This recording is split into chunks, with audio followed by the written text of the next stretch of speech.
Bonjour mesdames et messieurs, nous sommes là sur le plateau de Vitamine B. J'ai un invité exceptionnel qui s'appelle Laurent Gerber. Bonjour Laurent. Bonjour Sylvain. C'est une joie de t'accueillir ici. Merci. Surtout que tu n'es pas vraiment toujours dans le coin, tu es arrivé du Québec. Voilà, c'est ça, exactement. Qu'est-ce qui t'a amené à quitter la Suisse pour arriver au Québec? Qu'est-ce qui m'a amené? Je pense que c'était déjà tout simplement, on a voulu faire une expérience avec ma femme et mes 3 enfants. On est parti faire avec Jeunesse en Mission ce qu'on appelle une école de disciples. Voilà. On pensait rester 6 mois, puis ça fait des années. Voilà. Vous êtes toujours là-bas.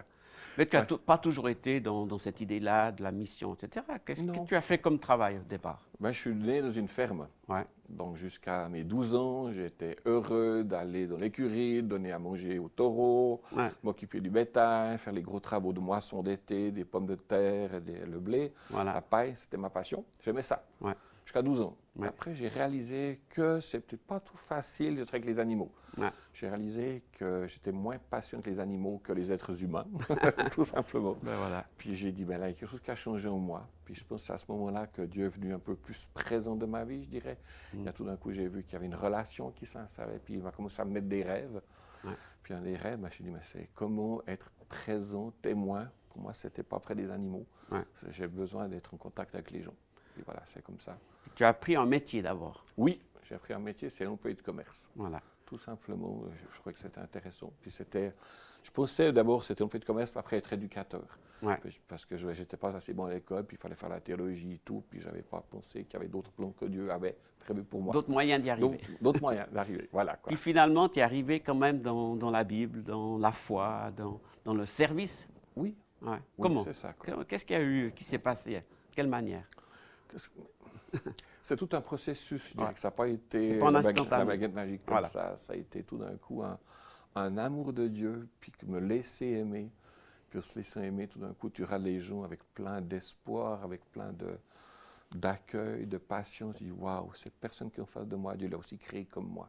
Ouais. Puis si Dieu était si patient avec moi, c'est qu'il a aussi quelque chose, la personne en face de moi. Ouais. Donc c'est ça ma passion, c'est de faire découvrir cette liberté, ce pardon, cette vie nouvelle que Dieu propose. Quoi. Voilà. Ouais, après, tu as commencé une famille en Suisse. Oui, tout à fait. De qui est constituée ta famille? Alors voilà, je suis marié avec Patty depuis 27 ans, un peu plus.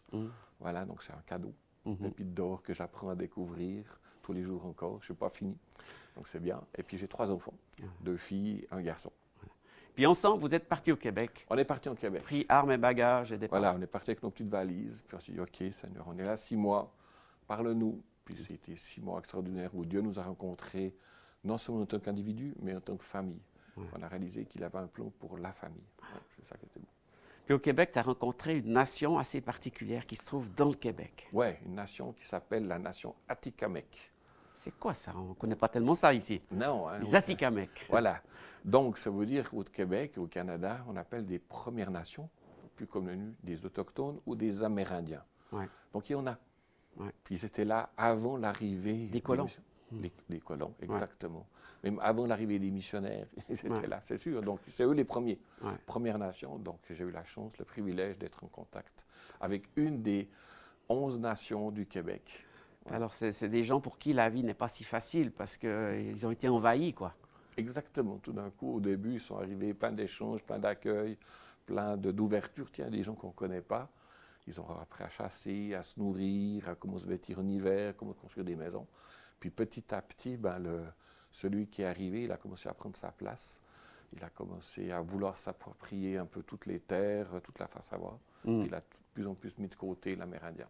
Alors toi, quand tu arrives chez eux, c'est comment qu'on te perçoit? Aujourd'hui, on m'appelle un peu l'homme qui construit des ponts. Wow. Ouais, vraiment l'homme, celui qui vient apporter quelque chose de différent. Ouais, l'homme qui est bienvenu, franchement, parce que j'ai une bonne relation avec le chef. Ouais. Je ne suis pas arrivé en cachette, il faut que j'aille visiter ces Amérindiens parce que les pauvres... non, c'est des personnes entières que Dieu a créées, que Dieu a un chemin pour eux avant que j'arrive aussi. Ouais. Puis j'ai été rencontrer le chef, M. Paul-Émile Ottawa.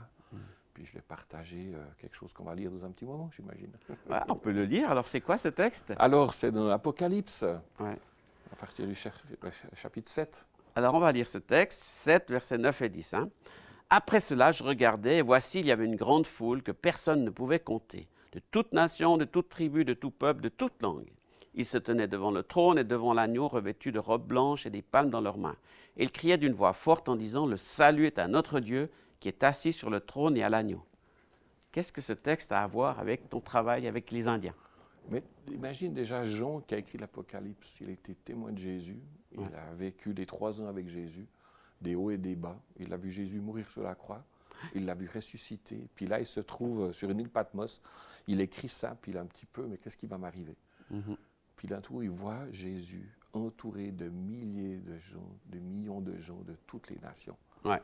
Ça a dû être extraordinaire pour lui. Mais les 3 ans que j'ai vécu à Jésus, c'est pas fini. Il y a de l'espoir. Puis quand le chef m'a dit, mais Laurent, t'es missionnaire, il paraît, pourquoi tu veux venir? C'est quoi? Tu sais, les missionnaires, ils nous ont dit, joue pas du drum, parle français, change de vêtements. Est-ce que toi, t'es comme eux? Ils ont été marqués négativement par des expériences. Pas tous. Pas tous. Mais malheureusement, oui. Souvent, l'Église arrivait avec sa seule façon de faire. Elle n'a peut-être pas compris qu'il y a une culture différente. C'était les moyens d'époque. Il y a des erreurs, comme je suppose qu'on en fait encore aujourd'hui. Puis quand j'ai dit au chef, j'ai dit, tu sais, la Bible, elle commence, je ne sais pas si tu connais la Bible, il dit, ouais, un petit peu, ça commence par au commencement Dieu. Donc ça veut dire que ce n'est pas le blanc, Dieu n'est pas blanc. Comment ça, il n'est pas blanc? Puis il est rouge, qui me dit, au plaisantin. Je dis, ben, peut-être, mais je ne sais pas. En tout cas, il était là avant l'arrivée des Amérindiens, au commencement Dieu. Ça part tout par de là. Puis un des derniers versets, c'est celui qu'on vient de lire, qui montre que toute nation, toute tribu, je lui ai dit Paul-Émile, la nation Atikamekw, la tribu Atikamekw, elle compte dans le cœur de Dieu, du grand créateur qu'ils appellent là-bas. Je dis, regarde, c'est écrit vous. Toute tribu, ce n'est pas la tribu de Laurent ou le pays de Laurent, c'est ta nation. Puis si tu es d'accord que je vienne régulièrement, moi, c'est mon but, c'est d'apprendre de vous qui vous êtes. Puis ensemble, on va découvrir qui est le grand créateur, qu'est-ce qu'il a comme focus pour vous. Parce que ce verset nous dit qu'un jour, toute nation, toute tribu, ça veut dire dans le cœur de Dieu, il sait qu'il y aura des Atikamekw avec lui. Excellent. Puis il a dit, waouh! Quelle surprise! C'est ça. Parce que peut-être pour les Canadiens, ils ne sont même pas reconnus comme une nation, puisqu'ils sont Canadiens. Ils sont Canadiens, mais ils ont plein de choses que j'ai, qu'eux, ils n'ont pas. Puis ils ont d'autres choses qu'ils ont que je n'ai pas. Mais c'est souvent été monté sur la différence, la division, la peur, l'exclusion. Alors que Dieu est en train de nous dire, là, toute tribu, toute nation, il veut rassembler, puis il veut se faire connaître. C'est peut-être pas une nation politique pour les hommes, mais c'est une nation pour Dieu, quoi. Exactement. Et puis Dieu les accueille. C'est ça. Donc tu es arrivé avec un message positif, finalement. Oui, mais c'est une grand-maman, parce que j'aime bien aller chez les aînés, les Amérindiens. Puis il me dit, mais raconte-moi qui tu es, raconte-moi ton peuple, raconte-moi tes histoires. Puis ça ne se fait pas forcément dans le village, ça va se faire dans le bois, au bord d'une rivière ou au bord d'un lac, quand elle est retirée de tout. Puis elle me dit, écoute, je vais te raconter une histoire. Tu sais, il y a très, très, très longtemps, elle dit toujours, c'est l'histoire de la grand-mère de ma grand-mère de ma grand-mère. Voilà ce qui se racontait. Puis c'est les peuples amérindiens autochtones au Canada, c'est souvent des gens de tradition orale. C'est pas forcément des gens qui écrivent. Donc ils se racontent des légendes, des histoires. Et ils les savent. Voilà. Puis une de ces légendes qu'elle m'a racontées de grand-mère, de grand-mère, de grand-mère, elle me dit, tu sais, il y a très, très, très longtemps, on habitait tous sur l'île de la Tortue. L'île de la Tortue, c'est l'Amérique du Nord. Puis sur cette île de la Tortue, il y avait l'unité entre l'homme et la femme. L'unité entre les hommes et les enfants, les familles. C'était beau. Même avec les animaux. Une harmonie. Alors, je te fais court parce que c'est une histoire qui dure 3 jours. Mais c'est vraiment, elle me raconte comme quoi c'était beau. On était bien ensemble. Tout était, puis j'ai l'impression que c'est le Jardin d'Éden qui m'écrivait. Puis elle me dit, à un moment donné, on était tellement bien, mais il y en a un qui a dit, mais moi, c'est beau, mais moi, j'aimerais savoir qu'est-ce qui va nous arriver dans le futur. Donc, eux, ils appellent ça un voyage astral, mais c'est une façon de dire, il est allé chercher dans le futur qu'est-ce qui allait arriver. Puis quand il est revenu, il a commencé à être triste. Il a dit, oui, j'ai vu des choses, je ne peux pas vous en parler, mais ce ne sera pas toujours tout simple entre les hommes et les femmes. Puis tout d'un coup, les gens sont devenus un peu méfiants. Puis il y a 5 personnes qui ont fait ce voyage au fil des temps. Puis chaque fois qu'ils revenaient, on voyait bien qu'il y avait une désolation. Donc il y a eu une méfiance entre l'homme et la femme. Les familles, il y a eu des divisions. Les animaux sont devenus sauvages. La nature a commencé à être malade. Puis pour eux, c'était une catastrophe parce qu'ils vivent, ils cherchent toujours l'harmonie.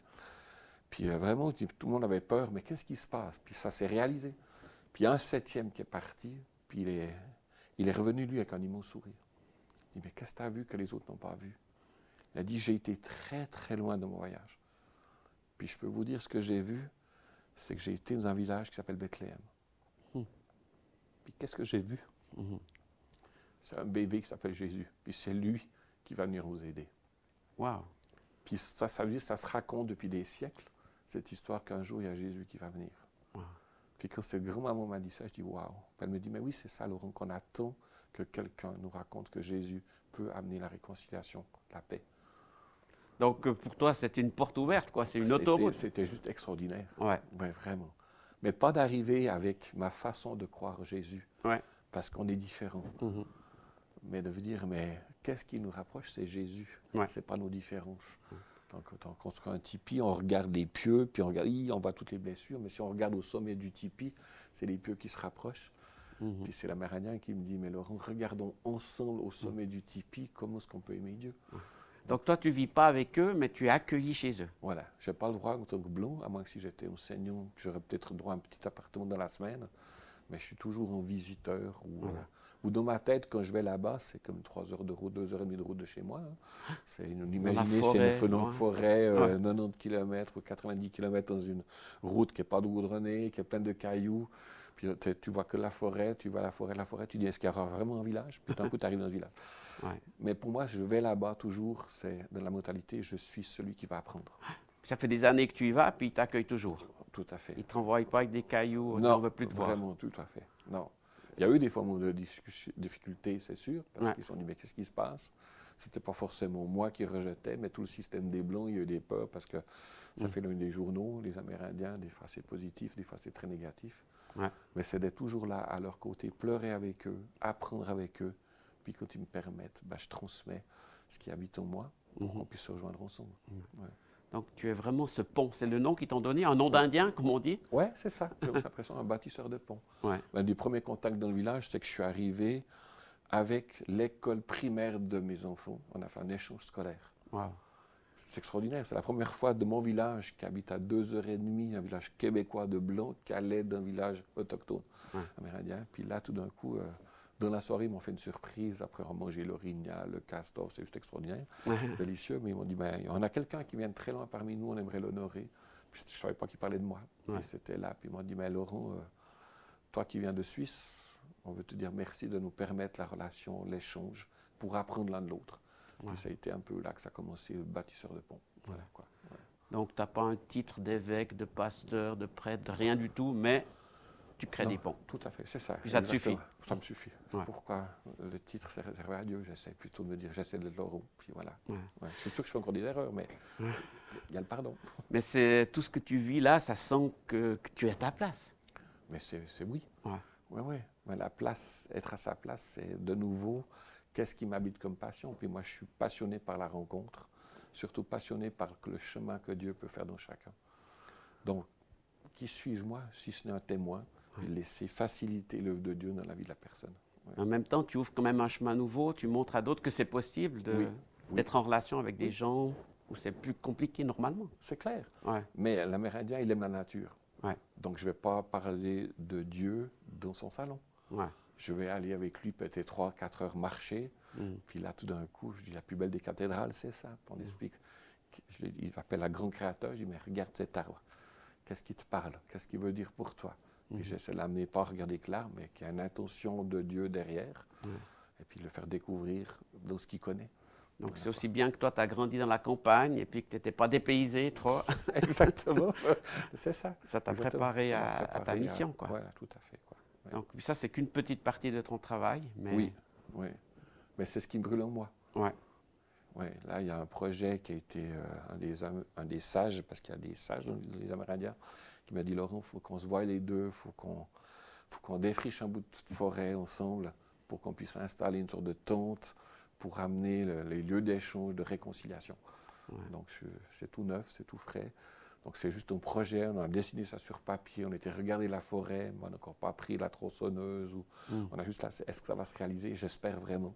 Mais c'est un lieu de rencontre, un tout petit peu en dehors du village, pour que Blancs et Amérindiens, pour que famille puissent se retrouver, un lieu, puis je l'ai dit, un lieu où on laisse le vertical nous rencontrer, on se laisse aimer et rencontrer, mais aussi dans l'horizontal, on peut se demander pardon, vivre quelque chose. Puis je me dis, oui, c'est ce que je veux. Donc, voilà. Ouais. Quel beau projet. Oui, vraiment. Ben, merci aussi pour ces paroles d'échange, d'encouragement que tu nous donnes. Puis on espère que ça encouragera les gens qui ont des idées peut-être un peu folles d'y aller. Mais oui, tout à fait. Il faut se lancer. Mais je dirais, nos voisins aussi, ils ont une histoire. Ouais. Est-ce que je m'intéresse à l'histoire de mon voisin ou est-ce que je viens avec mon histoire puis je veux l'imposer? Puis je pense que c'est ça. Parce que Dieu est un Dieu de respect, de rencontre. Puis ce verset que j'ai lu, c'est « Un jour, toute langue, toute nation », c'est le cœur de Dieu. C'est qu'il veut qu'aucun ne se perde. Donc je suis là pour faire partie, entre guillemets, c'est pas moi qui vais faire le plan de Dieu, c'est Dieu qui a le plan. Ouais. Mais je sais qu'il nous utilise pour participer à son action. Donc je regarde chaque personne et dis « Oh, waouh, cette personne-là, Dieu aussi a un plan. » Excellent. Merci beaucoup, Laurent, pour ce partage. Avec plaisir, Sylvain. Merci. Chers amis, on espère que vous avez été encouragés par ces exemples, par cette histoire merveilleuse de la relation. Et nous tous, nous sommes en relation avec des êtres humains. Alors on peut être en conflit ou on peut être en relation constructive. Et on vous encourage à construire avec les gens qui sont autour de vous. Au plaisir de vous retrouver sur le prochain plateau de Vitamine B.